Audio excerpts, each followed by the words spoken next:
ప్రభునందు ప్రియమైనటువంటి నాతోటి సహోదరి సహోదరులందరికీ మన ప్రభువును రక్షకుడైన యేసుక్రీస్తు నామంలో మీ అందరికీ వందనాలు తెలియజేస్తా ఉన్నాం.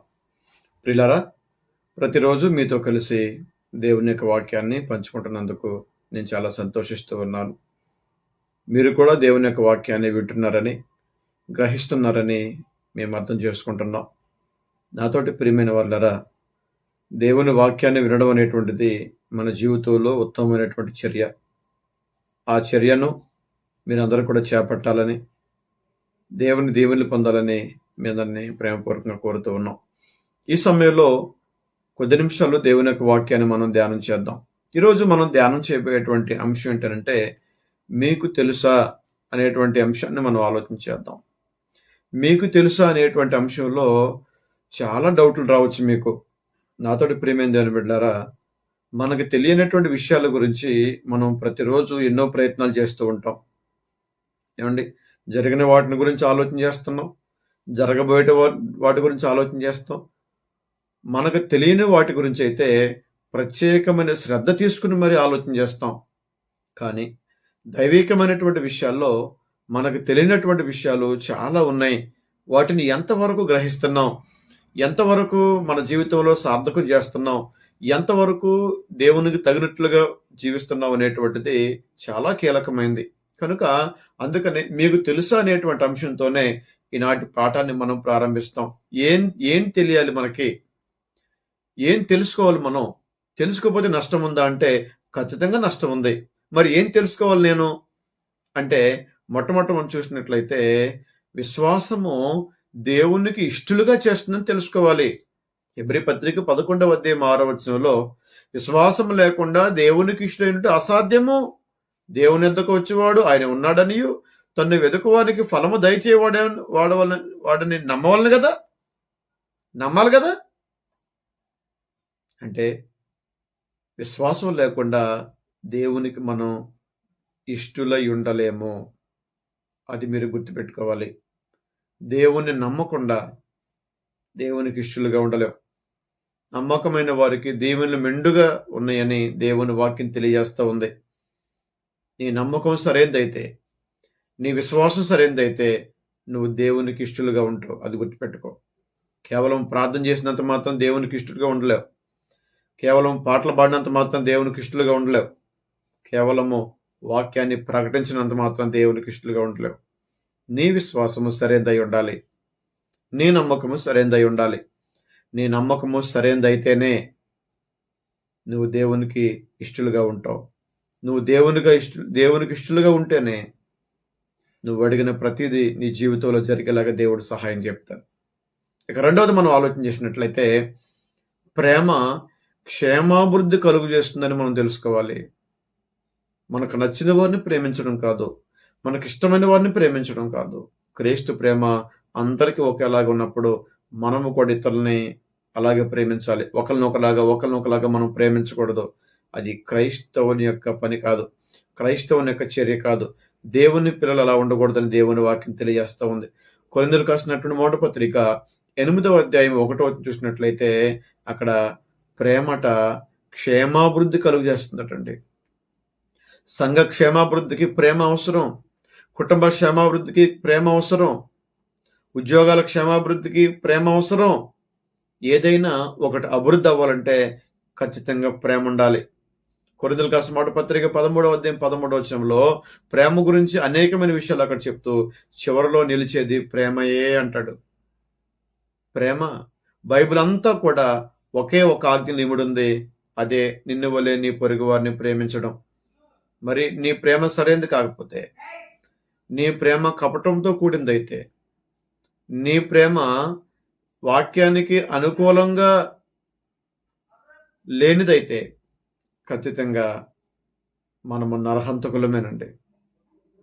నీ సహోదరుని నువ్వు ప్రేమించకపోతే నువ్వు నరహంతకుడు అంటాడు యోహాను రాసిన మొదటి పత్రికలో.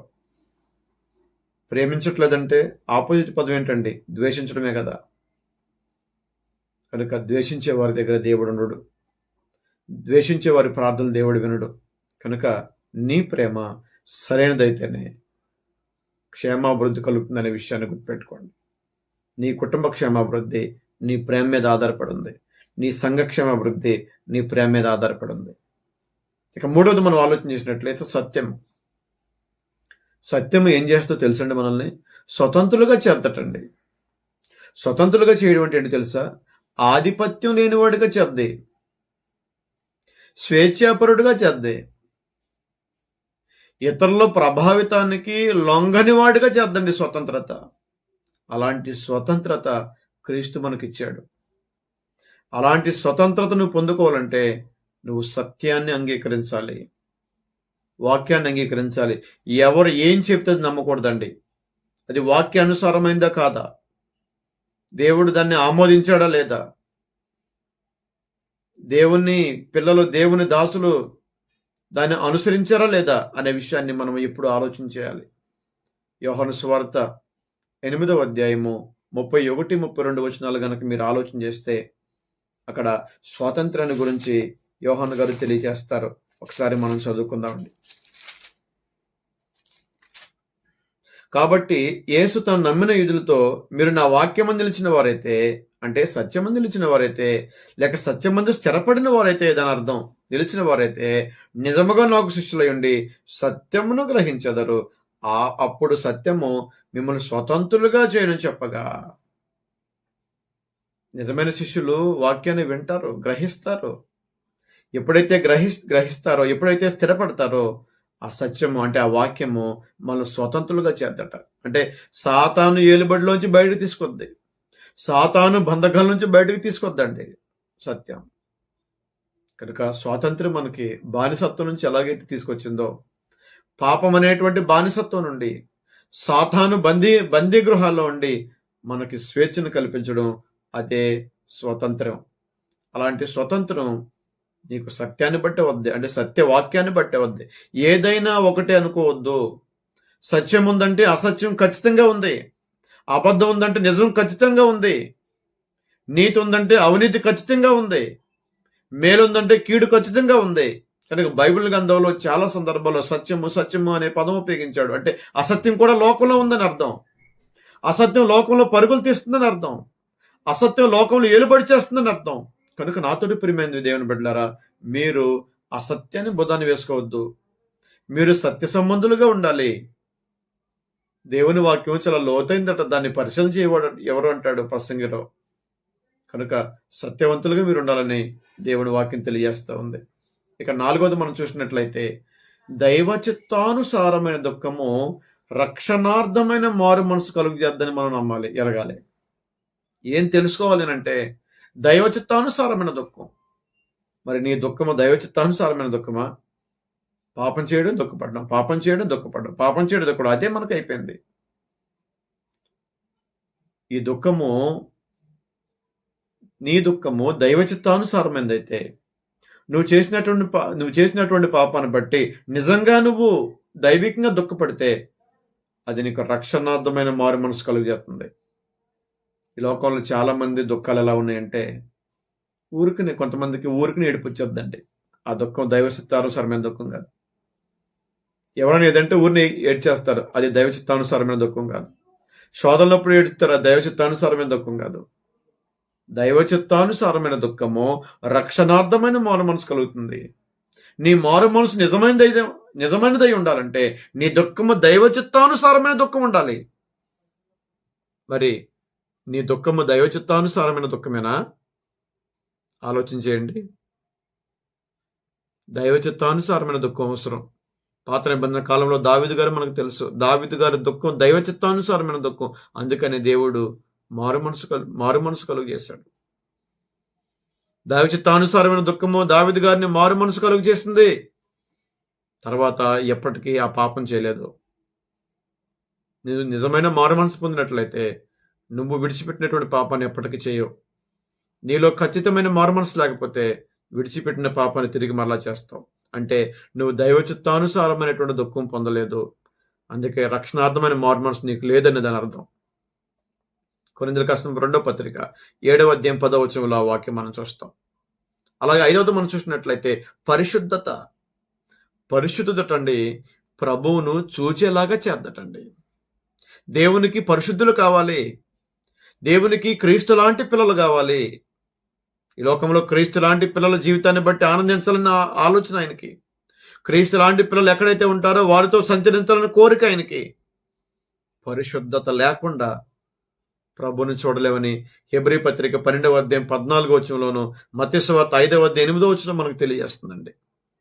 పరిశుద్ధత లేకుండా ప్రభుని చూడలేరట. నువ్వు ప్రభుని చూడాలనుకుంటే నీలో పరిశుద్ధత ఉండాలి. పరిశుద్ధత అంటే నీలో ఎప్పటికీ పాపము లేకుండా ఉండడం. పాపము లేని స్థితి పరిశుద్ధత. అలాంటి పరిశుద్ధత కలిగి ఉంటే ప్రభుని చూస్తాం. ఆరోజు మనం చూసినట్లయితే నీతట మనకి సమాధానం కలుగు చేద్దట. మన ఎంట, మన బయట మన నీతి మనకు సమాధానం కలుగు చేద్దట. యెషయా గ్రంథం 32వ అధ్యాయం 17వ వచనంలో చాలా గొప్ప మాటలు ఉన్నాయండి. యెషయా గ్రంథము 32వ అధ్యాయము 17వ వచనం చదువుకుందామండి. 32వ అధ్యాయం 17వ వచనం చదువుకుందాం. నీతి సమాధానము కలుగు చేయను, నీతి వల్ల నిత్యము నిమ్మలము నిబ్బరము కలుగును. చూడండి ఎంత ఉపయోగం ఉందో. నీతి వల్ల ఎప్పుడు నిమ్మలం నిబ్బరం కలుగుద్దట. నీతి లేని దగ్గర కోపం, అహంకారాలు. నీతి ఉన్న దగ్గర నిమ్మలం, సమాధానం ఉంటుందండి. ఇంకా కింద మనం చదివినట్లయితే, అప్పుడు నా జనులు విశ్రమ స్థలమందు, ఆశ్రయస్థానమందు సుఖకరమైన నివాసమైన నివసించెదరు. అంటే సుఖకరమైన నివాసం చేయడానికి నీలో నీతి అవసరం. నీతట సుఖకరమైన నివాసం చేసేలాగా నిన్ను చేద్దే. నీతట నీకు నిబ్బరాన్ని కలుగు చేద్దే. నీతట నీకు సమాధానం కలుగు చేద్దే. అలాంటి నీతి కలిగి ఉండాలని వాక్యం తెలియజేస్తుంది. చివరికి 7వది మనం చూసినట్లయితే నిరీక్షణ. రోమాపత్రిక 5వ అధ్యాయము 2వ వచనం దగ్గర నుంచి 5వ వచనం చూసినట్లయితే, శ్రమ యందు ఓర్పును, ఓర్పు యందు పరీక్ష నిరీక్షణ కలను ఎరిగి శ్రమలు యందు మనం అతిశయపడుతూ అంటాడు. ఈ నిరీక్షణ మనల్ని సిగ్గుపరచదు అంటాడు. ఈ నిరీక్షణ మనల్ని సిగ్గుపరచదు. క్రీస్తు యేసునందు నీకున్న నిరీక్షణ సిగ్గుపరచదు. శ్రమల ద్వారా వచ్చే నిరీక్షణ నేను సిగ్గుపరచదు. కనుక ఈ నిరీక్షణ పరలోక సంబంధమైనది గనక ఈ పరలోక సంబంధమైన వాటి మీద నిరీక్షించేటువంటి నిరీక్షణ మనల్ని సిగ్గుపరచదు అనే విషయాన్ని మీకు తెలియజేస్తూ 7 విషయాలు నేర్చుకున్నాం. ఏం తెలుసుకోవాలి నేను అంటే, 1 విశ్వాసము దేవునికి ఇష్టలుగా చేస్తుందని తెలుసుకోవాలి. ప్రేమ క్షేమాభివృద్ధి కలుగు చేస్తుందని తెలుసుకోవాలి. సత్యము స్వతంత్రులుగా చేస్తుందని తెలుసుకోవాలి. దైవ చిత్తానుసారమైన దుఃఖము రక్షణార్థమైన మారు మనసు కలుగు చేద్దని తెలుసుకోవాలి. పరిశుద్ధత ప్రభుని చూచేటట్లు చేద్దని తెలుసుకోవాలి. నీతి సమాధానం కలుగు చేస్తుందని తెలుసుకోవాలి. నిరీక్షణ మనల్ని సిగ్గుపరచదని తెలుసుకోవాలి. కనుక ఇప్పటి వరకు కనుక ఈ విషయాలు మీకు తెలిసి కూడా అవగాహన లేకుండా ఉన్నట్లయితే, తెలిసి కూడా పాటించినట్లయితే, ఇప్పటి నుంచైనా పాటించి దేవుని దీవెనలు పొందాలని, సమాధానం కలిగి ఉండాలని, దేవుని ఆశీస్సులు పొందాలని మీ అందరికీ ప్రేమతో తెలియజేస్తూ అందరికీ వందనాలు తెలియజేస్తూ ఉన్నాం.